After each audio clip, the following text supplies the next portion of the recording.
Un saludo para todos ustedes, sean bienvenidos a este su espacio Medicina Familiar, un espacio dedicado a la salud y el bienestar. Este mensaje de salud llega a ustedes a través de la www.radiocomunidad.com como una cortesía de la Fundación Medicina Familiar. Rosemary Ruiz me acompaña, Carlos Miguel Atencio, un servidor. Rosemary, ¿tenemos algún Twitter para recomendarlo a nuestros oyentes? Por supuesto, Carlos. Nuestro Twitter, @medifamiliar, y nuestro Instagram, Medicina Familiar. También tenemos una dirección electrónica, preguntas, recomendaciones, algunas solicitudes a través de esa vía. Estamos a sus órdenes en la radio @medicinafamiliar.org, radio @medicinafamiliar.org. Hoy queremos desarrollar un tema que tiene un nombre un poco extraño. Rosemary, creo que tenemos que explicárselo a quienes nos ven y nos escuchan. Se trata de la dispepsia. Como complicado el nombre. Como complicado, pero resulta que es algo muy común, ¿no? Dispepsia. Aquí llamamos los médicos dispepsia, y ahora quienes nos escuchan van a llamar también dispepsia ¿a qué cosa? Mira, Carlos, dispepsia simplemente nos referimos al dolor ubicado en la parte superior del abdomen, lo que llamamos también la boca del estómago. Del ombligo para arriba. Correcto. Bien. Cualquier dolor que tengamos allí, entonces es una dispepsia.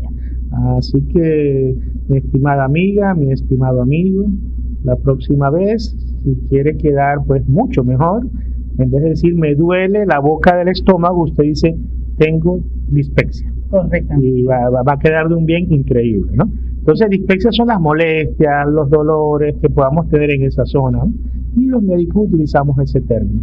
¿Qué podría provocar esa dispepsia? ¿Qué podría provocar ese dolor o esa molestia en la parte superior del abdomen? Bueno, Carlos, la dispepsia puede estar provocada por muchos factores. Lo importante es describir si es algo orgánico o no orgánico.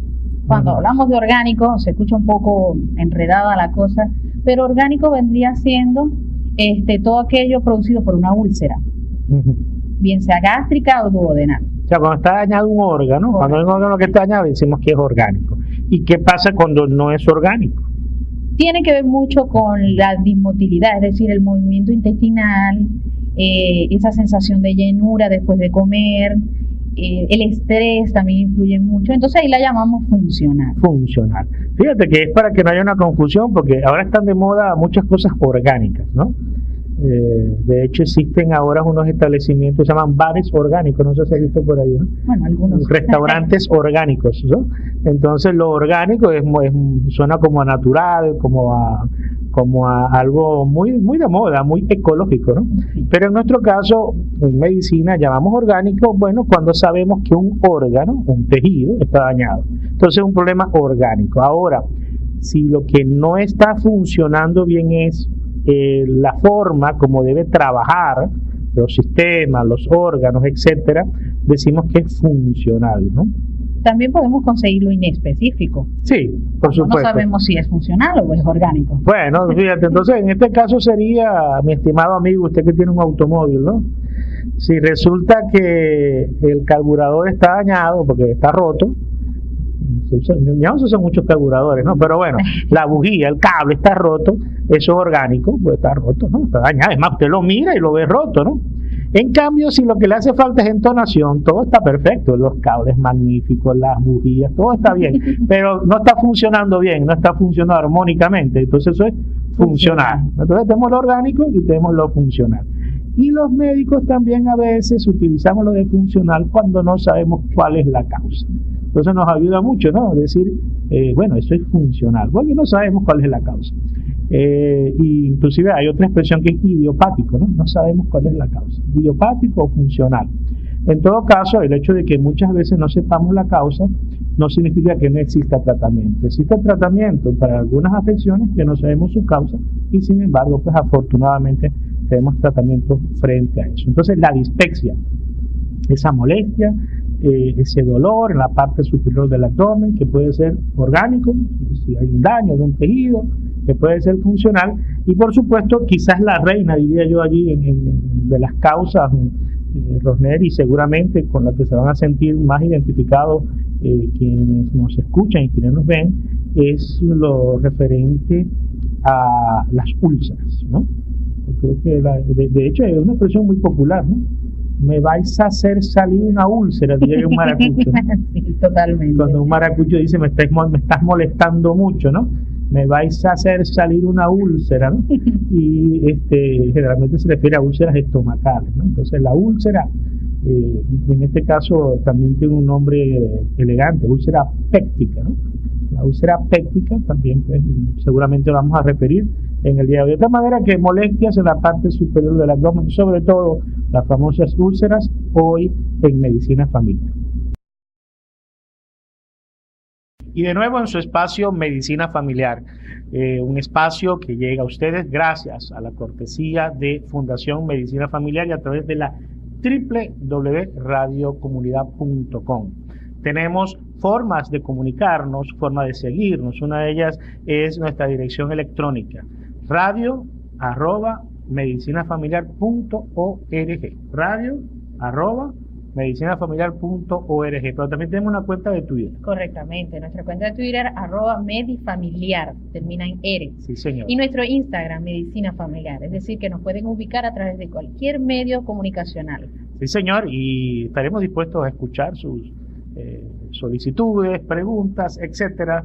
Y hoy con el tema de la dispepsia. Ya habíamos mencionado que era ese dolor, esa molestia en la parte superior del abdomen, lo llamamos dispepsia, y quizás la causa que más es conocida es la úlcera, ¿no? La úlcera, que también tiene un nombre médico, es úlcera péptica, ¿no? Ya hablaremos un poquitito de cuántos tipos de úlcera péptica hay. Pero esta dispepsia es muy común, Rogerio. Me imagino que todos han llegado, pero ¿qué tan frecuente la gente consulta porque tiene esta molestia, porque tiene este dolor? Bueno, fíjate que estadísticamente, al llegar a los 40 años, se dice que el 60% de la población ha presentado en algún momento dispepsia, pero solo el 25% consulta al médico por estas molestias. Generalmente cuando ya el dolor es insoportable. Sí, o sea, que después de los 40 años es muy común que la gente siente esta molestia. Muchos no van a consultar al médico porque la gente son molestias, le recetan algo en la casa, ¿no? Y quienes consultan son los que tienen el dolor más fuerte o más severo. Y de esos, ¿qué tan frecuente será la úlcera péptica en ese caso? Más del 50%. Más de la mitad de las causas de esos dolores resulta que la persona sufre de úlcera. Sí, está relacionado mucho con el nivel socioeconómico y con la edad. O sea que a medida que aumenta la edad, hay mayores manifestaciones. Sí, es mayor la probabilidad de que tengan un dolor, tengan una úlcera, una dispepsia. Sí. Es más frecuente con la edad, lo vemos menos en los jóvenes, y esa dispepsia, ese dolor, esa úlcera, ¿no? Por cierto, tiene que tener algunas causas, algo lo causa, ¿no? Durante mucho tiempo, Roner, y tú eres de una generación más nueva, ¿no? Gracias. Pero durante mucho tiempo desconocíamos que una bacteria podía estar implicada, ¿no? Yo creo que ya poco antes de graduarme, si no lo recuerdo mal, o ya una vez graduado, ¿sí? Comenzó a aparecer un nuevo personaje, ¿no? En esta película del dolor, ¿no? En la parte alta del abdomen, y es una bacteria, ¿no? Sí. Se llama... Yo creo que un poquito antes de graduarte, porque en el libro Rubinstein de Medicina Familiar ya sale esa bacteria. Bueno, no sé, no saquemos muchas cuentas. Sí. Pero digamos que cuando nacimos no era muy famosa, ¿no? Y no saquemos demasiadas cuentas, pero era el Helicobacter pylori, ¿no? Y eso, mira, se ha hecho popular, ¿no? Porque ya hay hasta sustancias para lavar la comida, que dice, y acaba con el Helicobacter pylori, ¿no? Entonces ha permeado pues a la población en general que hay una bacteria llamada Helicobacter pylori y está implicada en la aparición pues de esta enfermedad, de las úlceras fundamentalmente. Sí, ya, totalmente. Incluso se ha considerado una pandemia. Sí. Y además del Helicobacter pylori, también unas pastillas que tomamos con frecuencia, ¿no? Son los antiinflamatorios no esteroideos. Dicho de otra manera, realmente en medicina lo llamamos por sus siglas. Ajá, AINES. Son los AINE, antiinflamatorios. Así que cuando un médico le diga, le vamos a poner un AINE, le vamos a poner un antiinflamatorio no esteroideo. Entonces, como quien dice, las iniciales, ¿no? AINE. Y los AINE, tal vez con ese nombre, no lo conocen muchas de las personas que nos escuchan, pero sí, al decirles de qué se trata, ¿no? Un AINE es, por ejemplo, el ibuprofeno. El diclofenac. El diclofenac, el ketoprofeno, ¿no? El naproxeno. Hay otros menos conocidos, como la indometacina, ¿no? Pero en general... Esos que se venden así en quincallas. Exactamente. Muchas veces lo que le venden es un AINE, la dipirona en sí misma, que en Venezuela pues es bastante común, la dipirona. También es un AINE, ¿no? Son sustancias que están implicadas muy frecuentemente en la aparición de las úlceras. Entonces, fundamentalmente, además de otras causas, las úlceras podríamos decir que sus principales causas están implicadas o con la infección por Helicobacter pylori o bien con el consumo de estos medicamentos del AINE. Pero entonces, el Helicobacter pylori tiene todo un dilema, ¿no? Toda una controversia tenemos alrededor del Helicobacter pylori. Esto es porque ocurre lo siguiente: cuando lo medimos en un país desarrollado como en Estados Unidos, ¿no?, encontramos que un porcentaje pequeño de la población está infectado pues, con el Helicobacter, ¿no? Y cuando vemos, pues buena parte de los que están infectados tienen úlceras, entonces se dice, bueno, es por esto. Aunque una persona puede tener Helicobacter y no tener úlceras. Eso puede pasar. Correctamente. Ahora, cuando nos venimos a un país como el nuestro, entonces la historia cambia, porque resulta que tenemos un porcentaje altísimo de gente infectada. Algo así, bueno, no tenemos cifras en Venezuela, pero podríamos decir que en algunos países latinoamericanos donde se han hecho algunas revisiones, hay el 50%, el 60% de la población. O sea que tenemos que sospechar que por lo menos la mitad de nuestra gente tiene Helicobacter pylori. Y mientras más edad, más. Entonces, fíjate, entonces tenemos una situación, porque no es que la mitad de la gente está enferma y tiene una infestación por Helicobacter pylori, pero no siente nada, pues es probable. O algunos de ellos llegan a tener una úlcera. Entonces ahí tenemos un dilema, ¿no? Porque no podemos darle tratamiento a la mitad de la población, le duela o no le duela nada, ¿no? Entonces ahí tenemos toda una discusión servida que se vuelve un poquito más complicada porque nos vienen de otros países unas guías de actuación que no necesariamente aplican a nosotros. Correctamente. Entonces imagínate, en un país como Estados Unidos, que ellos decían erradicar el Helicobacter pylori, porque tiene un porcentaje pequeñito de la población, entonces bueno, a todo el mundo le dan antibióticos, pero para eliminar la enfermedad, ¿no? Aquí no podríamos hacerlo. Sí, de hecho, los algoritmos, es decir, como hacemos medicina las cosas en orden, ¿no? Nos dice que sí, que al hacer la detección del Helicobacter pylori, automáticamente hay que hacer la erradicación, que se realiza en 7 días. Pero fíjate que no es así. En los países en desarrollo, como tú explicabas, no se aplica.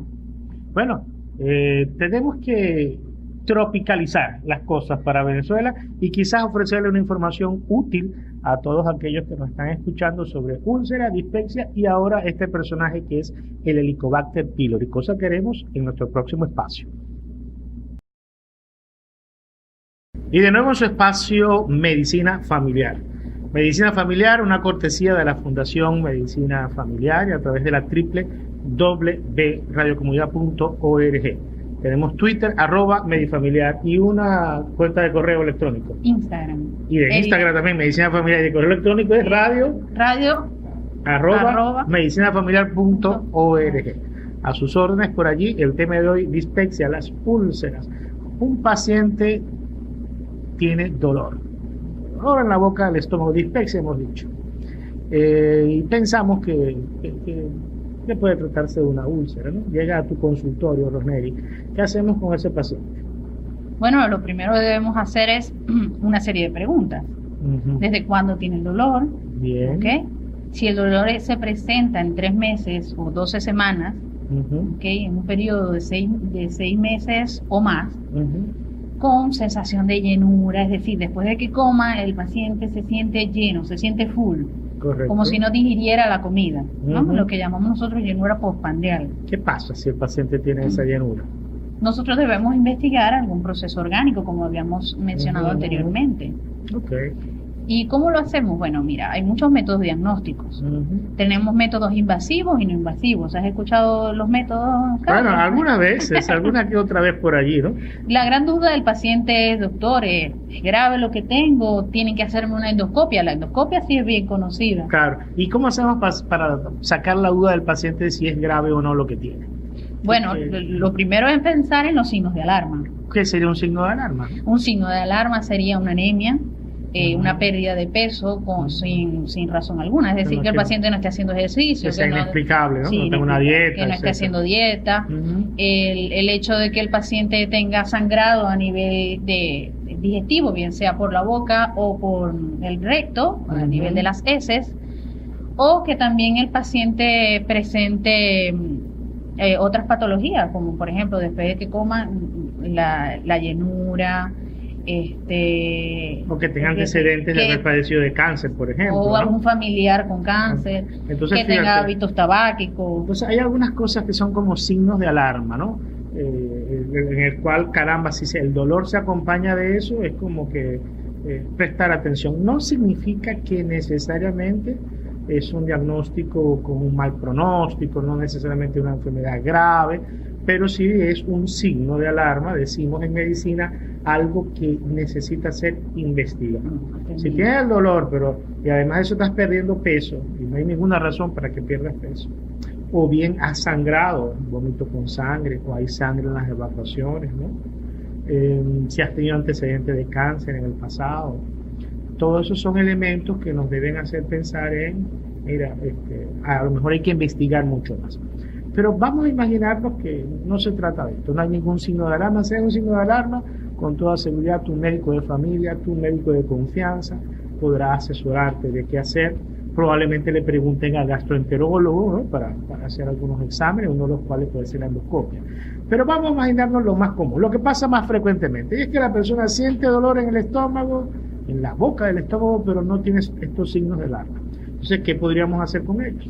Fíjate, estudiando un poco de este tema en particular, llegamos a la conclusión de que hace muchos años, hasta el momento, el algoritmo para dispepsia es el mismo. ¿El algoritmo? Para la dispepsia, para el dolor este para el dolor este que estamos hablando. Es el mismo. Fíjate que lo que ha variado es en la edad. Pero se dice que mayores de 50 años Ajá. debemos hacer una videoendoscopia. Pero esto es un tema un poco... Bueno, hay alguna controversia allí, sobre todo por los Controversial. costos, pero digamos, si tienes más de 50 años, empezaste a experimentar este dolor, es muy probable que te recomienden hacer una endoscopia. Correcto. ¿Y si es menor de 50 años? Nos vamos al tratamiento médico, lo que nosotros llamamos el tratamiento farmacológico, es decir, tomar tabletas para el dolor. Bueno, en mi época utilizábamos mucho los antiácidos, ¿ok? Las leches blancas, ¿no? Había muchas de ellas, sulfato de aluminio, era una. También después utilizamos mucho los inhibidores de los receptores H2, ¿no? La cimetidina y la ranitidina se usó mucho tiempo. Pero surgió un nuevo tipo de medicamento, ¿no? Que se ha convertido prácticamente en el rey, ¿no? Con los reyes, pues son varios, ¿no? Que son los inhibidores de las bombas de protones. Mira, todos aquellos que terminan en sol, omeprazol, lansoprazol, pantoprazol, los han escuchado en algún momento. Esomeprazol, ¿no? Esomeprazol. Y el primero que surgió fue el omeprazol, ¿no? Y por lo tanto es el más conocido. Mira, a quienes nos están escuchando y nos están viendo, pues seguramente les suena la palabra omeprazol, ¿no? Porque sí, es muy recetado, un medicamento quizás los más recetados en el mundo. Pero sabemos que el omeprazol es el miembro de una familia de medicamentos que son los llamados inhibidores de las bombas de protones. Eso se llama, fíjate, tiene un nombre muy bonito. O IBP, abreviado. Inhibidores de las bombas de protones, IBP. Omeprazol fue el primero que salió, pero hay varios, los acabamos de mencionar, el lansoprazol, el esomeprazol, Pantoprazol. pantoprazol, quizás de los más nuevos, ¿no? En la práctica más o menos tienen la misma efectividad. Uno que puede ser un Correcto, poquito depende de los miligramos también. superior al otro y tal, pero en la práctica es más o menos lo mismo, no es necesariamente uno muy superior. Si suponemos que los más nuevos, pues suponemos tienen algo más de potencia, de superioridad que los más viejitos, pero no necesariamente es una superioridad evidente, ¿no? Claro, también faltan más estudios, ¿no? Sí. En la medida que van pasando los años, van saliendo estudios y nos permite saber mejor la realidad, ¿no?, del medicamento.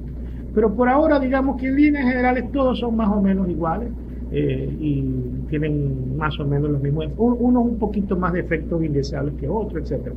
Pero los inhibidores de la bomba de protones, los que terminan en sol, de los cuales el omeprazol es el más conocido, y se han convertido en los protagonistas en este tratamiento. Entonces, muy probablemente tu médico de familia, tu médico de cabecera va a recetarte inhibidores de la bomba de protones, y el representante de ellos es el omeprazol.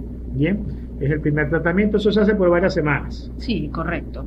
Inicialmente eran 2 semanas que se realizaba, pero ya se habla de entre 4 a 8 semanas. Si el paciente no mejora o aparecen signos de alarma después de este periodo de tiempo o durante este periodo de tiempo, el paciente debe acudir nuevamente a su médico y realizarse una videoendoscopia si es necesario. Sí, muy bien. Y también tenemos algo allí que si no mejora con el inhibidor de la bomba de protones, hay otro tratamiento que se utiliza y es procurar erradicar el Helicobacter pylori, ¿no? la bacteria de la que hablamos ahorita al principio, ¿no?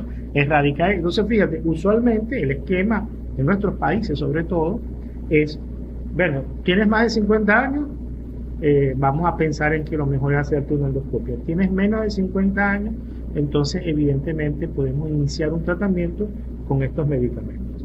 Si no da resultados, podríamos pensar que es el Helicobacter pylori el que puede estar ocasionando el problema, y entonces se hace un tratamiento que hay varios esquemas, ¿no? Con antibióticos, con sales de bismuto, etcétera. Sí, unas combinaciones generalmente son triadas. Sí, de a 3, ¿no? Entonces sí, hay que darlo durante unos días, etcétera.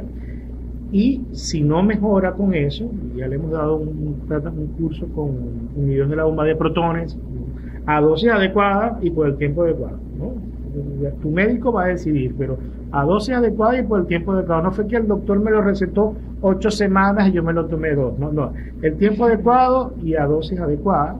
Y además de eso, un tratamiento para el Helicobacter pylori, para erradicar el Helicobacter pylori, y aún así persisten las molestias, ya te estás convirtiendo en un candidato para una endoscopia, indiferentemente de la edad o que no tenga signos de alarma. Correctamente. Yo creo que hay que buscar un equilibrio, de alguna manera, Rosneri, porque, a ver, ni estar en una situación en que cada vez que a alguien le duele el estómago terminamos haciéndole una endoscopia, ¿no? Ni tampoco una situación en la que nunca la hacemos. Debe buscar un equilibrio para eso. Y las mejores guías de actuación recomiendan esto que acabamos de decir, ¿no? Primero la edad, si hay unos signos de alarma, lo mencionamos ahorita, y entonces, si no están esos signos de alarma y la persona no tiene todavía la edad para recomendar de entrada una endoscopia, entonces colocar el tratamiento a dosis adecuada, con una buena supervisión, pensar en erradicar el Helicobacter pylori, y solo si no hemos tenido buenos resultados allí, entonces sí planificar una endoscopia, ¿no? De lo contrario estaríamos sobreutilizando la herramienta. Yo me permito, Rosneri, también mencionar que con frecuencia he visto pues que se utiliza de manera inadecuada este examen, inclusive acompañado de otro examen que es la colonoscopia, ¿no? Sí, ¿no? sí. Los dos exámenes al mismo tiempo, y en verdad no siempre, debemos decir de acá, están indicados los dos. De hecho es raro, es muy raro que tengamos que hacer los dos exámenes al mismo tiempo. Se ha hecho muy popular, no sé por qué razón, pero cuando investigamos las guías de actuación, cuando vemos qué se debe hacer con estas patologías digestivas, vemos que hay siempre una manera de hacerse, de forma ordenada. Quizás el mejor elemento aquí es que tengas un médico de confianza. Sí, correctamente. Alguien que te ayude, que te explique, que sea tu compañero en algo tan importante como la salud, y que te ayude a relacionarte con otros especialistas, en este caso como los gastroenterólogos, los endoscopistas, etcétera, ¿no? Sí, que sería tu guía. Tu médico de cabecera, tu médico de familia, ¿no? Es lo que queremos desde aquí invitarte a que tengas un médico de confianza para que te asesore a ti y a tu familia en los temas de salud, uno de los cuales es este de la dispepsia y de la úlcera, que por cierto, lo hemos mencionado, antes nos preocupaba mucho saber si era duodenal o gástrica, ¿sabías eso? ¿No? O sea, Sí. en mi época lo usamos mucho, es gástrica, es duodenal, ¿no?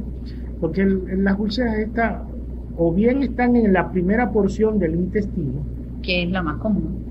sí, entonces la primera porción del intestino, o sea, después que termina el estómago, se llama duodeno, ¿no? Entonces úlcera duodenal, ¿no? O bien está en el propio estómago, ¿no? Entonces en ese caso sería una úlcera gástrica, ¿no? Antes nos preocupábamos mucho por hacer esa diferenciación, ahora en realidad no, porque más o menos el tratamiento es el mismo, y solo los pacientes que van a endoscopia, pues ahí se sabe dónde está localizada, Al si es que tomar la tiene, biopsia, exactamente. si es que tiene una úlcera, etcétera, ya el gastroenterólogo podrá ayudarte en el mejor curso de acción en tu caso. Pero por ahora esto parece una buena recomendación, y más que promover que la gente se automedique, lo que queremos es decirle, vamos a calmarnos, ¿no? Estos dolores la mayoría de las veces se controla con tratamiento, no es necesario hacer pues mayores esfuerzos, porque la mayoría de las veces hacer algo tan común es un tratamiento médico, con fármacos, ¿no? Como lo que acabamos de mencionar, y la mayoría de las veces te vas a sentir mejor. En este caso, si hubiera algún motivo para preocuparnos, pues por supuesto tu médico te ayudará, y en compañía de otros colegas, pues, a elegir la mejor conducta, el mejor manejo para ti. En dispepsia y en úlcera gástrica o duodenal, el tema que tratamos hoy en medicina familiar y que seguiremos tratando en nuestro próximo espacio. Medicina familiar, un espacio dedicado a la salud y al bienestar, gracias a una cortesía de la Fundación Medicina Familiar y a través de la www.radiocomunidad.com. Rosneri Ruiz, hablamos de dispepsia y hablamos de la orgánica, ¿no? Las úlceras, pero nos quedó allí en el tintero algo que habíamos ofrecido hablar, y eso de la dispepsia cuando no es orgánica, la que llamamos funcional, que le explicamos al principio del espacio. No está un órgano necesariamente dañado, y entonces pues el tratamiento es diferente, el enfoque es diferente. ¿Qué podemos hacer con esta dispepsia cuando es funcional? Fíjate, Carlos, cuando hablamos de una dispepsia funcional, quiere decir que tiene todos los síntomas que habíamos mencionado anteriormente, y los repetimos para el público que nos va acompañando desde este momento: sensación de llenura después de comer, ¿okay? Ardor o dolor a nivel de abdomen superior, lo que llamamos boca del estómago, sensación de náuseas, y que todos estos síntomas se presenten en los últimos 3 meses, no importa si son síntomas continuos o no, es decir, todos los días, pueden ser variados, pero los últimos 3 meses, y que sean mínimos de 6 meses. Antes se decía que era 1 año, ahora lo bajaron. Bueno, eso se llaman los criterios de Roma. Sí, entonces tiene que tener unos meses con estas molestias. Eso es correcto, pero esa es más utilidad del médico de familia o del médico que haga el diagnóstico. Pero una vez que sepamos estos síntomas, tengamos el periodo de tiempo, debemos descartar si es orgánico o no, que mencionábamos en el espacio anterior. Había que hacer un tratamiento, lo que llamamos empírico, es decir, un tratamiento que damos pero sin saber específicamente la causa del... Probamos. Un tratamiento de aproximación allí, ponemos allí. Y entonces, luego de ese tratamiento, decíamos, si mejoraba el paciente, perfecto. Si no mejoraba, entonces nos íbamos a la endoscopia. Correcto. Si ya vemos que no hay ninguna causa orgánica, es decir, de un órgano afectado, la endoscopia la hacen y no encuentran prácticamente nada, entonces decimos que es una dispepsia funcional. ¿Y qué hacemos con una dispepsia funcional? La dispepsia funcional solamente lo importante es cumplir con el tratamiento que el médico le coloque, y adicional a eso, hacer unos cambios en el estilo de vida. Fíjate que nosotros como médicos familiares siempre hacemos hincapié en esto: cambios en el estilo de vida. ¿Qué cambios, por ejemplo? Vamos a ver. En estos casos, en la dispepsia funcional, nos enfocamos más bien al tabaquismo. Dejar de fumar. Exactamente. Al alcoholismo. Un uso moderado del alcohol. Exactamente. Hablamos también de mejorar la alimentación. Mejorar la alimentación, correcto. Eso significa tener la costumbre de comer, ¿no? las veces que corresponde al día, y quizás evitar algunos medicamentos gastrolesivos. A eso iba, Carlos. Principalmente lo que tú mencionabas al inicio del programa, los famosos llamados AINE o antiinflamatorios no esteroideos. Sí, evitarlos, ¿no? Totalmente. O el uso abusivo de ellos. Y siempre tomarlo con prescripción del médico. Preferiblemente. Si por algún motivo pues el médico te lo recetó y empiezas a notar todas estas molestias, acude nuevamente a él, porque tal vez el mismo médico pueda seleccionar otro. Porque hay AINES que son más gastrolesivos que otros. O sea, hay de estas pastillas para los dolores, hay unas que pegan más en el estómago que otras. Sí, también depende también del laboratorio, si la cubierta es entérica, si no, hay presentaciones que vienen preparadas para que peguen menos, etcétera. Sin duda alguna, pues el rey, el que se dice que es más gastrolesivo, se llama indometacina, se usa poco. Pero después vienen otros que sí se usan mucho, como el ketoprofeno, ¿no? El diclofenac, ¿no? Y de todos ellos, el que se considera menos gastrolesivo es el paracetamol, o también en nuestro medio conocido como acetaminofén, ¿no? Así que para aliviar el dolor, el acetaminofén tiene una virtud, y es que pega menos en el estómago, o como diría algunos de nuestros colegas, es menos gastrolesivo. Sí, ¿no? En este caso, elegir el AINE que alivie tu dolor, pero que sea menos gastrolesivo, o bien darle protección, proteger con algún medicamento. Si es inevitable dar el medicamento para el dolor, pues entonces el médico seguramente te va a recetar un medicamento para proteger tu mucosa gástrica mientras estás tomando el AINE. Esto en aquellas dispepsias que llamamos funcionales, cuando no encontramos ningún órgano afectado, pero aún así el paciente siente la molestia, pues aún así podemos poner tratamiento. Por supuesto, en estos casos seguramente vas a necesitar más compañía del médico, vas a necesitar que te asesore de forma más cercana durante un tiempo hasta que te sientas completamente mejor, cosa que seguramente se va a conseguir en la gran mayoría de los casos. Y en nuestro programa de hoy, igual que en todos los programas, terminamos con nuestra sección de consejos saludables. Así que para ustedes vamos con nuestros consejos saludables. Consejos saludables, Rosnel. Tenemos, primero, ¿sientes dolor en la parte superior de tu abdomen? Es bueno consultar con tu médico, ¿no? Sobre todo, mi primer consejo, si has perdido peso sin ninguna razón, si tienes algún tipo de sangrado, ¿no? Es conveniente que acudas a tu médico lo antes posible, ya que debemos considerar esto un signo de alarma. Segundo, si tienes síntomas de llanura después de comer, si presentas molestias, como lo dijo el doctor en el primer consejo, si tienes la mala costumbre de tomar muchos medicamentos para el dolor, nunca olvides mencionártelo a tu médico de familia. Le será de gran utilidad para el tratamiento. Los AINE, lo que hemos hablado hasta ahora, ¿no? Mira, tercero, en realidad, al final de la película, como quien dice, ¿no? Es tu médico quien te va a asesorar, y seguramente él te va a ayudar a saber si es un problema orgánico, si es un problema funcional, cuál medicamento debes tomar, cumplir ese medicamento por el tiempo que te lo hayan recetado. Es el consejo que quiero compartir contigo. El medicamento debe tomarse por el tiempo que fue indicado, y si no hay mejoría, seguramente pues cuándo hacer un examen, cuándo hacer otro, y siempre en compañía de tu médico será posible establecer. Y por otra parte, el cuarto consejo, podríamos hablar de los cambios en el estilo de vida, incluyendo la cesación tabáquica, es decir, dejar de fumar, beber licor con moderación y evitar algunos alimentos y disminuir el estrés. Por cierto, disminuir el estrés. Consejos para disminución del estrés. Vamos a tener un programa sobre eso muy pronto.